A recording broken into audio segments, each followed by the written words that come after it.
दोस्तों, आज मैं आपको एक ऐसी कहानी सुनाने जा रहा हूँ जो सिर्फ महाभारत का हिस्सा नहीं है, बल्कि हमारी जिंदगी के हर मोड़ पर हमें रास्ता दिखाती है। ये कहानी है बाण श्री कृष्ण और अर्जुन मास्कोस की, और उस गीता के उपदेश की, जिसने न केवल अर्जुन को, बल्कि पूरी मानवता को दिशा दी। आपने कभी सोचा है, जब जीवन में सबसे ज्यादा मुश्किल घड़ी आती है, तो हम क्या करते हैं? अर्जुन भी ऐसी ही स्थिति में था। कुरुक्षेत्र का मैदान, दोनों तरफ सेनाएं तैयार। एक तरफ कौरव, जिनमें उनके अपने भाई दादा भी थे, और दूसरी तरफ पांडव। अर्जुन अपने रथ पर खड़ा था। उसके सारथी कौन थे? स्वयं श्री कृष्ण। जैसे ही उसने दोनों सेनाओं को देखा, उसकी आंखें भर आईं। उसने सोचा, ये क्या कर रहा हूं मैं? अपने ही रिश्तेदारों, दोस्तों और गुरुजनों के खिलाफ युद्ध लड़ने जा रहा हूं। उसने कृष्ण से कहा, माधव, ये मुझसे नहीं होगा। मैं अपने अपनों के खिलाफ हथियार नहीं उठा सकता। मुझे ये युद्ध नहीं चाहिए। मैं तो शांति चाहता हूँ। आप सोचिए, हम भी कितनी बार ऐसी स्थिति में आते हैं जब हमें कोई बड़ा फैसला लेना होता है, लेकिन डर, मोह और असमंजस हमें जकड़ लेते हैं। अब यहाँ श्री कृष्ण मुस्कुराए। वो जानते थे कि अर्जुन का द्वंद्व केवल युद्ध का नहीं है, ये हर इंसान के जीवन की कहानी है।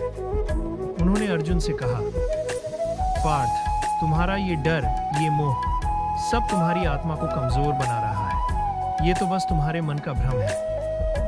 अर्जुन ने फिर पूछा, माधव, लेकिन ये सब लोग मेरे अपने हैं, मैं इन्हें कैसे मार सकता हूं? कृष्ण ने जवाब दिया, जो तू देख रहा है वो सिर्फ शरीर है। आत्मा अमर है, इसे कोई मार नहीं सकता।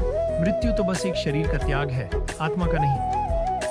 अब आप सोचिए, जब भी हम किसी चीज से जुड़े होते हैं, चाहे वो रिश्ते हों, संपत्ति हो या मान सम्मान, हम उस पर अपना अधिकार मान लेते हैं। लेकिन कृष्ण कहते हैं कि ये सब नश्वर है, आत्मा ही सत्य है। फिर कृष्ण ने अर्जुन को एक और बात सिखाई। उन्होंने कहा, ये युद्ध धर्म और अधर्म के बीच है। ये तेरी जिम्मेदारी है कि तू अधर्म का अंत करे। अगर तू पीछे हटा तो अधर्म जीत जाएगा। और याद रख, जो धर्म के लिए लड़ता है, उसका नाम और कर्म अमर हो जाते हैं। अर्जुन को धीरे धीरे समझ आने लगा कि ये युद्ध सिर्फ परिवार या राजा बनने के लिए नहीं है, ये सत्य और न्याय के लिए है। अंत में कृष्ण ने कहा, हे अर्जुन, सब कुछ मुझ पर छोड़ दे। अपने मन को शांत कर और मुझ पर विश्वास रख। जब तू खुद को मुझ में समर्पित कर देगा, तो सारे डर, सारे संदेह खत्म हो जाएंगे। ये वाक्य सिर्फ अर्जुन के लिए नहीं था, ये हमारे लिए भी है। जब भी हम जीवन में किसी मुश्किल घड़ी में होते हैं, तो हमें अपने भीतर की शक्ति को पहचानना होता है और अपने कर्म को ईश्वर को समर्पित करना होता है। अर्जुन ने अपनी तर्क वितर्क, अपने डर और मोह को छोड़ दिया। उसने अपनी तलवार उठाई और कहा, माधव, अब मैं समझ गया। अब मैं धर्म के मार्ग पर आगे बढ़ूंगा। तो दोस्तों, ये थी श्री कृष्ण और अर्जुन श्रीकृष्ण की गीता का उपदेश देने वाली कहानी। लेकिन अगर इसे आप ध्यान से देखेंगे, तो पाएंगे कि अर्जुन सिर्फ एक योद्धा नहीं है, वो हम सब है। और श्री कृष्ण, वो हमारे भीतर की वो आवाज है जो हमें सही राह दिखाती है।